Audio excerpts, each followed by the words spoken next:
आज का हमारा उन्वान है ज़कात अदा करने से इंसान को क्या फ़ायदा हासिल होता है और ना ज़कात अदा करने से इंसान को अल्लाह की तरफ से दुनिया में क्या मसाइब, कब्र में क्या मसाइब होंगे और हशर में क्या अल्लाह का अज़ाब होगा। तो अल्लाह पाक हम सब को हुकूकुल्लाह और हुकूकुल इबाद अदा करने की तौफ़ीक़ अता फ़रमाए।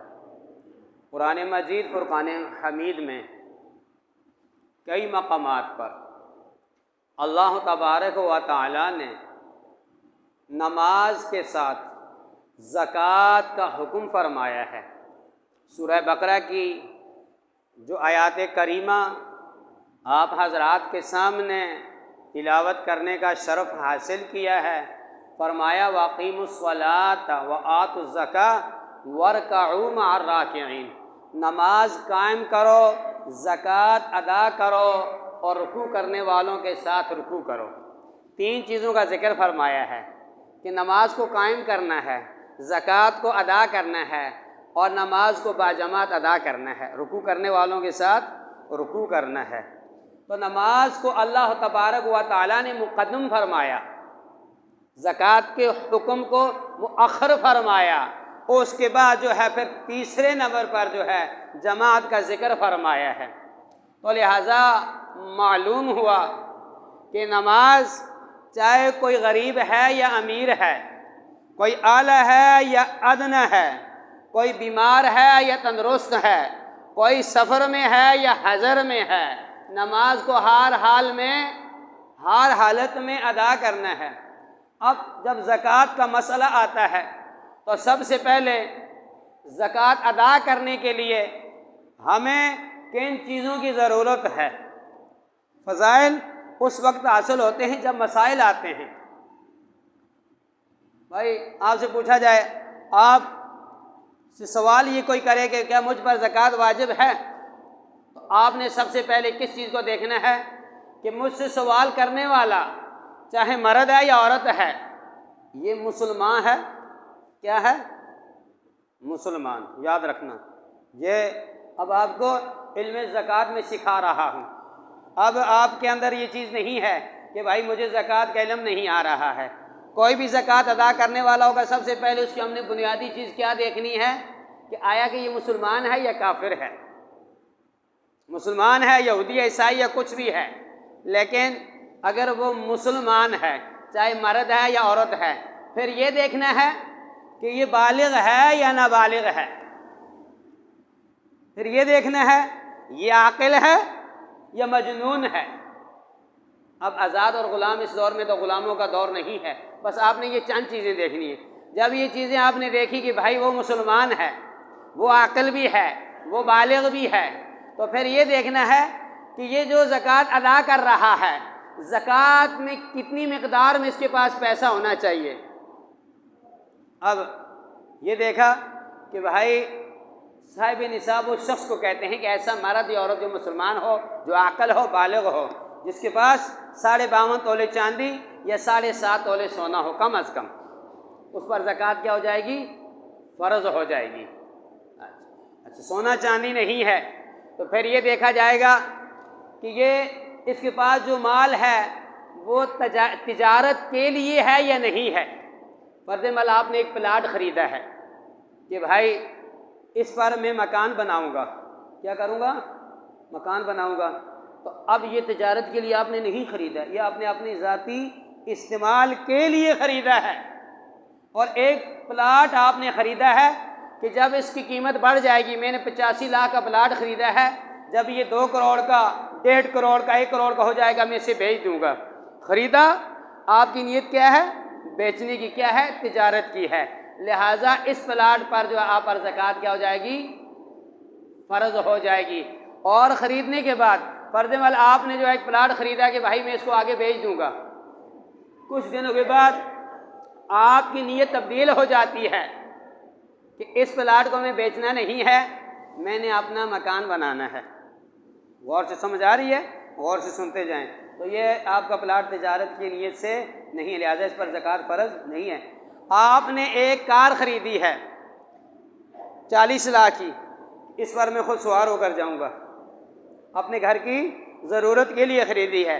इस कार में बैठ कर मैं अपने दफ्तर में जाऊंगा, अपनी फैक्ट्री में जाऊंगा, अपने ऑफिस में जाऊंगा, अपने बच्चों को स्कूल लेकर जाऊंगा, अपने घर वालों को अपने रिश्तेदारों के पास लेकर जाऊंगा। ये कार आपकी तिजारत की नीयत से नहीं है, तिजारत की नीयत से नहीं है। तो ये भी मैं बता देता हूँ, आगे इंशाअल्लाह मसाइल आएंगे बताता रहूँगा। तो लिहाजा इस कार पर भी आपकी ज़कात वाजिब नहीं है। अब आप समझ गए ज़कात कितनी चीज़ों पर वाजिब होगी। सोना चांदी, चाहे वो आपने अपने इस्तेमाल के लिए लिए हैं या बेचने के लिए हैं, चाहे वो मर्द के पास हो या औरत के पास हो। हाँ, सोना मर्द को पहनना हराम है, मगर अगर उसने ऐसे रखा हुआ है, चाहे वो जेवरात की सूरत में है या बर्तनों की सूरत में है, चाहे उसे इस्तेमाल करते हैं या नहीं करते हैं, तो सोने की मिकदार कितनी है? 7.5 तोले। कितनी याद रहेगा? 7.5 तोले कम अज़ कम। चांदी 52.5 तोले कम अज़ कम, ज़्यादा कोई मिकदार नहीं है। ये थी सोना चांदी। अच्छा, दूसरा जो था, आपने ये सुना कि तिजारत का माल हो जो फ़रोख्त करने के लिए, जैसे किसी ने दुकान डाली हुई है, उसके अंदर जितना माल है तिजारत, उस माल का भी मजमूआ यही लगाया जाएगा। फ़र्ज़ माल किसी ने जो है बहुत सारी किताबें फ़रोख्त करने के लिए ली हैं, किसी ने कोई कपड़े का कारोबार करता है, उसके पास कपड़े के थान हैं, तो वो कपड़े की कीमत लगाएगा। कीमत लगाने के बाद अगर उसके पास कम अज़ कम इतना पैसा है उस दुकान पर कि वो 7.5 तोले सोना या 52.5 तोले चांदी ख़रीद सकता है, उस शख्स पर ज़कात फ़र्ज़ हो जाएगी, वो साहिबे निसाब हो जाएगा। शर्त ये होगी वो मुसलमान होगा, वो आक़िल होगा, वो बालिग़ होगा, चाहे मर्द है या औरत है। औरत के पास ज़ेवरात उसका भी यही है। अच्छा, फिर दूसरी बात ये है कि एक शख्स के पास जो है, उसकी बीवी के पास जो है सिर्फ 2 तोले सोना है। अब आपने मसला यहाँ क्या पढ़ा कि जिसके पास कम अज़ कम 7.5 तोले सोना, 52.5 तोले चांदी, अब उसके पास 2 तोले सोना है, वो बेचारी जो है आपसे पूछती है कि आप इमाम साहब से ये पूछें कि मुझ पर ज़कात फ़र्ज़ है या नहीं है। तो अब आपने ये देखना है कि उस 2 तोले सोने में जो है, आया कि वो सोना आपने उससे बना कर दिया या उसके वालिदैनों ने दिया हुआ है। अगर आपने उससे महर में दिया है तो आया कि आपने उसका वकील बनाया या नहीं बनाया है, या पहनने के लिए दिया। बाज़ दफ़ा ऐसे भी होता है, अगर वो 2 तोले सोना जो है उसको आपने उसका मालिक उसी औरत को बना दिया, अपनी बीवी को, अपनी घर वाली को बना दिया है, तो फिर उसके साथ ये देखा जाएगा कि कुछ और पैसे भी हैं, 5,000, 500, 1,000। तो अब 2 तोले सोने की कीमत इस वक्त तकरीबन 4.5 लाख के लगभग होगी। देखो, ये मुझे रेट का मालूम नहीं है, ये रेटें ऊपर नीचे आती हैं, आप सुनार से पूछेंगे, मैं सिर्फ आपको ज़ाविया कुलिया फार्मूला बता सकता हूँ। तो अब आपने मजमुआ निकाला, 2 तोले सोना और 100 रुपया उसके पास जो है कैश पड़ा हुआ है, आपने उसका मजमुआ निकाला, तो ये चांदी कई तोले 52.5 से ऊपर जाएगा, तो लिहाजा ज़कात क्या हो जाएगी? फ़र्ज़ हो जाएगी। ठीक है, इसके साथ पैसा मिलाने से, अकेले सोने पर अगर सिर्फ सोना हो तो फिर उसका वज़न देखा जाता है। क्या देखा जाता है? वज़न। अगर उसके साथ पैसे हो तो फिर उसकी कीमत देखी जाती है, यानी मेरे पास इतनी कीमत है कि मैं 52.5 तोले चांदी ख़रीद सकता हूँ, तो मुझ पर ज़कात फ़र्ज़ हो जाएगी। अब समझ गए आप ज़कात किस पर फ़र्ज़ होगी? जिस शख्स के पास सोना होगा वज़न में कितना? 7.5 तोले, और जिस शख्स के पास चांदी वो वज़न में कितना होगा? 52.5 तोले। इससे हटकर अगर इतना पैसा बैंक में पड़ा हुआ है, आपके घर में मौजूद है कि आप 52.5 तोले चांदी ख़रीद सकते हैं, तो आप पर ज़कात फ़र्ज़।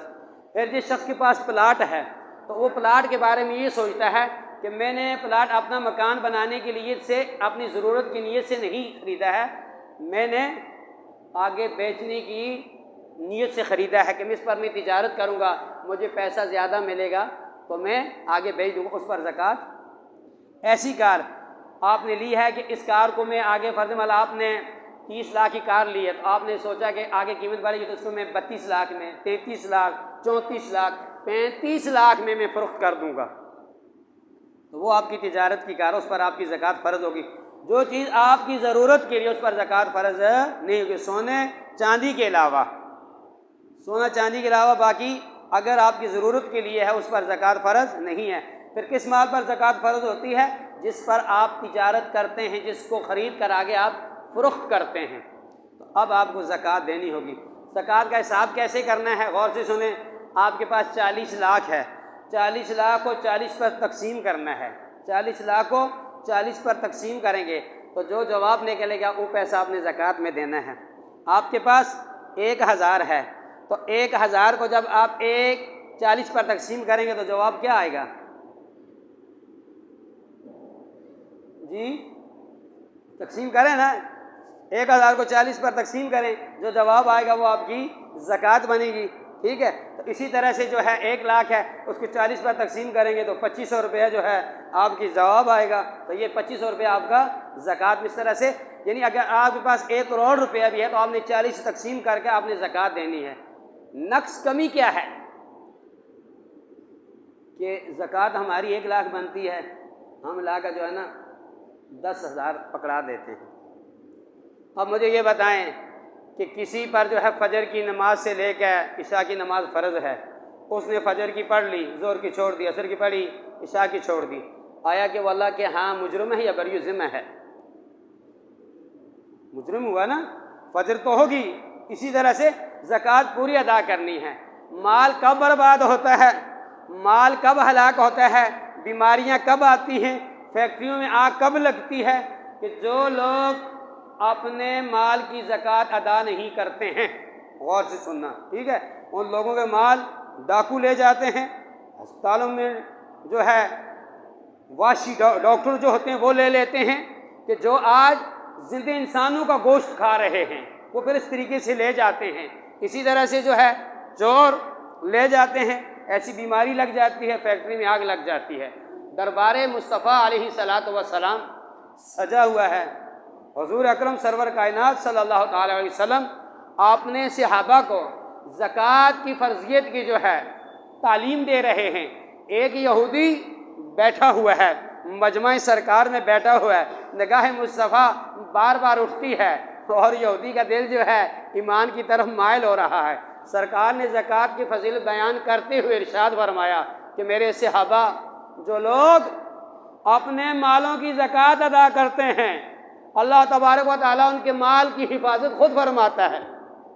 वो कोई चोर लेकर नहीं जा सकता है, वो माल ज़ाया नहीं हो सकता है।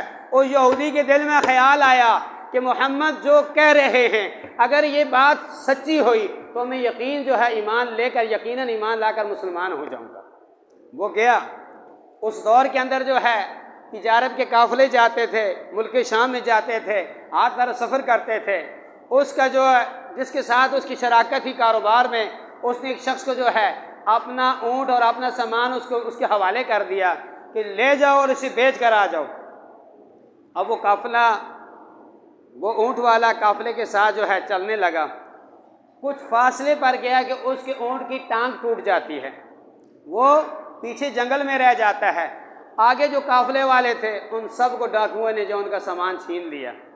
जब उस यहूदी को खबर पहुंची कि काफ़िला जो यहाँ से चला था तमाम माल व असबाब लूट लिया, उसने नंगी तलवार निकाली, माअज़ल्लाह कहने लगा कि आज इस मोहम्मद का सर कलम कर दूंगा कि इसने इतनी बड़ी बात कही थी और मैंने ये वहाँ से मैं नियत करके उठा था, अगर ये बात सच्ची हो गई, मेरा माल चोरी ना हुआ तो मैं उस माल की ज़कात भी दूंगा और मैं मुसलमान भी हो जाऊंगा। अब वो तलवार लेकर जा रहा है। कुछ रास्ते पर चला, एक दूसरा कासिद आया जो खत लेकर आता था। उसने कहा कि जो उसके साथ जो उसका पार्टनर, उसने कहा कि जिस काफ़िले के साथ मैं जा रहा था और मैं जो है यहाँ से अपने इलाके से जो है कुछ मील दूर ही पहुँचा था, मेरे अचानक ऊँट उछला और उसकी टांग टूट गई। मैं काफ़िले से पीछे रह गया, काफ़िला आगे निकल गया। मुझसे जो आगे काफ़िला निकला था उनको सबको जो है डाकुओं ने उनका माल व असबाब लूट लिया और मुझे अल्लाह ने अपनी हिफाजत में रखा। वो सीधा दौड़ता हुआ नबी पाक सल्लल्लाहु ताला अलैहि वसल्लम की खिदमत में आया और कलमा पढ़कर मुसलमान हो गया और कहने लगा कि आज मुझे ये मालूम हुआ कि जो शख्स अपने माल की ज़कात अदा करता है, अल्लाह तबारक व तआला उसकी ईमान और उसकी माल की हिफाजत फरमाता है। यहूदी ने वहाँ से ये इरादा किया था कि मैं मुसलमान होकर ज़कात अदा करूँगा। अल्लाह पाक ने उस इरादे के सदक़े से उसे माल की, ईमान की दौलत से माला माल फरमाया और उसकी माल की हिफाजत भी फरमाई। हज़रत मूसा या हज़रत ईसा रूहुल्लाह अलैहिस्सलातु वस्सलाम एक मकाम से गुजरे और एक शख्स को देखा कि इतनी इत्मीनान के साथ अल्लाह की आजिज़ी में अल्लाह के साथ दिल लगाया हुआ है, दुनिया की तमाम चीज़ों को छोड़कर नमाज पढ़ रहा है, अल्लाह की बारगाह में उसकी ज़बान जिक्र कर रही है, उसकी आंखें भी अल्लाह की जो है इताअत में जो है झुकी हुई हैं, लब अल्लाह की याद में हिल रहे हैं, कानों में जो है अल्लाह की सदाएं जो है तमाम कायनात की तस्बीहें बयान हो रही हैं, बड़े क़याम रुकू और सुजूद के साथ नमाज पढ़ रहा है। वो अल्लाह के नबी अल्लाह की बारगाह में इल्तिजा करते हैं कि मौला करीम, इससे ज़्यादा भी कोई नमाज पढ़ने वाला, इससे ज़्यादा भी कोई इत्मीनान के साथ तुझे याद करने वाला इस कायनात में मौजूद है? अल्लाह पाक ने फरमाया कि मेरे कलीम या मेरे रूहुल्लाह, कि अगर ये दिन में 100,000 बार जो है क़याम करे, 1000 बार रुकू करे, सुजूद करे और 1000 बार जो है ये नमाज जनाजा में शरीक हो जाए, 1000 बार जो है ये दिन को रोज़ा रखे और जिहाद करे, रातों को क़याम करे, मैं इसे कोई अजर नहीं दूंगा, इसे मैं कोई अजर नहीं दूंगा। मौला ये चोर है, मौला ये ज़ानी है, मौला ये खमर नोश है, मौला ये ग़ीबत करने वाला है, मौला ये चुगली करने वाला है, मौला इसके दिल में लोगों को हसद है। रब ने फरमाया नहीं नहीं, कुछ भी नहीं है, ये सब चीज़ों से पाक है। तो मौला वजह क्या है कि इसकी नमाज दिखावे वाली है? फरमाया दिखावे वाली भी नहीं है, इसलिए कि ये ज़कात अदा नहीं करता है, ये मेरे गरीब बंदों का हक खाता है, मैंने इसे अपने फजल से माल अता फरमाया है, ये माल को लेकर जो है मेरे गरीबों तक नहीं पहुंचाता है। मेरे भाइयों, जिनको अल्लाह पाक ने अपने फजल से माल दौलत अता फरमाई है, वो अल्लाह का शुक्र अदा करें।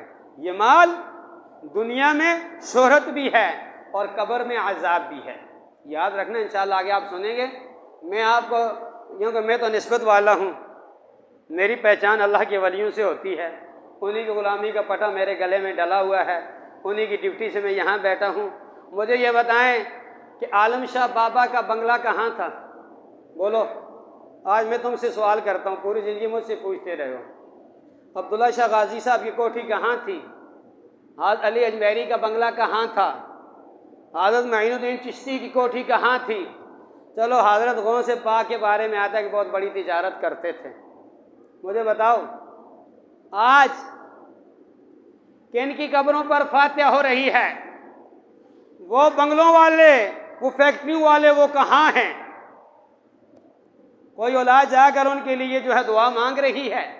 वह ये सोच लें कि जो माल दिया है ना, इस माल से अपनी कब्र को रोशन करना है, अपनी कब्र को जहन्नम की आग में लेकर नहीं जाना है। तो टाइम बिल्कुल ख़त्म हो रहा है, इंशाअल्लाह ये मौजू आगे चलते रहेंगे, आपको पूरे मसाइल इंशाअल्लाह याद करवाए जाएंगे। पहले आप ज़कात के मसाइल सीखें, और फिर जो है एक भाई ने ये सवाल किया था कि मैं अपने बहन भाइयों को ज़कात दे सकता हूँ? पर्ची में यही था। तो उसूल समझ लें कि जिनसे तुम पैदा हुए हो उनको तुम ज़कात नहीं दे सकते हो, माँ बाप, दादी दादा, नाना नानी, और जो तुमसे पैदा हुए हैं उन्हें ज़कात नहीं दे सकते हो। बेटा बेटी, पोता पोती, नवासा नवासी, समझ गए हो? इसके अलावा बनी आशम सैयदादों को यानी सदात को ज़कात नहीं दे सकते हो, बाकी मुसलमानों की मदद कर सकते हो। समझ गए हो? जिनसे तुम पैदा हुए, जो तुमसे पैदा हुए, बस आसान तरीका बता दिया। अब सोचते रहो हम किन से पैदा हुए, क्या हुआ, ठीक है, थोड़ा सा, ताकि तुम्हारी जो है मोहब्बत बढ़े। और इंशाअल्लाह बड़ी रात आ रही है, ये वो रात आएगी कि जिनमें जो दुनिया में आने वाले हैं उनके नाम लिखे जाएंगे, जो दुनिया से अल्लाह की बारगाह में जाने वाले हैं उनके नाम लिखे जाएंगे इंशाअल्लाह। तो हम हर साल यहाँ पर 6 नवाफिल अदा करते हैं, उसके दरमियान हम सूरह यासीन पढ़ते हैं और निस्फ़ शबान की दुआ पढ़ते हैं, फिर सब मिलकर अल्लाह की बारगाह में दुआ करते हैं कि मौला हम गुनहगार हैं, हम यहाँ पहुँच आए, हम यहाँ पहुँच चुके हैं, मौला गुनाह तो हमारे बहुत हैं, मगर तू तो करीम है ना, तू 70 माओं से ज़्यादा प्यार करता है, मौला यहाँ तक आना हमारी बात थी, यहाँ से आगे कबूल करना ये तेरी बात है। तो इंशाअल्लाह सूरज गुरूब होने से पहले तो वो उठते थे ना, कि जिनको अल्लाह ने नमाज तहज्जुद की तौफीक अता फरमाई। पहले तो वो उठते थे जिनको कब्र का खौफ था, पहले तो वो उठ कर दुआएँ मांगते थे जिन्हें मरने का खौफ था। अब हम लोग जिनको काम करने वाले थके हुए, हम कहाँ उठते हैं? इल्ला माशाअल्लाह फजर की नमाज पढ़ी तो रब जो है पिछले पहरे में फरमाता था, हाँ कोई भी औलाद है, कोई परेशान हाल है, कोई बीमार है, कोई गमज़दा है, कोई रिज़्क़ की तंगी में है, तो हम सोए हुए थे, वो आवाज़ें लगा कर जो है अपनी रहमतों के जो है बारिश बरसा कर जो है वापस जो है वहाँ चली जाती थी। तो रब ने करम फरमाया, मुस्तफ़ा की दुआ का सदका हुआ कि हम गुनाहगारों को शब बरात नसीब फरमाई। तो इंशाअल्लाह ये पूरा बयान सुनोगे, अभी ये तकरीर मैं यहाँ नहीं करता हूँ। अल्लाह पाक हम सब को अमल की तौफीक अता फरमाए। और फिर भी अगर ज़कात के मसाइल की समझ नहीं आई है तो आकर पूछें और अपने माल की सही तरीके से ज़कात अदा करें। सुब्हानक अल्लाहुम्मा व बिहम्दिका अशहदु अल्ला इलाहा इल्ला अंता अस्तगफिरुका व अतूबु इलैक व आखिरु दावाना अनिल हम्दुलिल्लाहि रब्बिल आलमीन।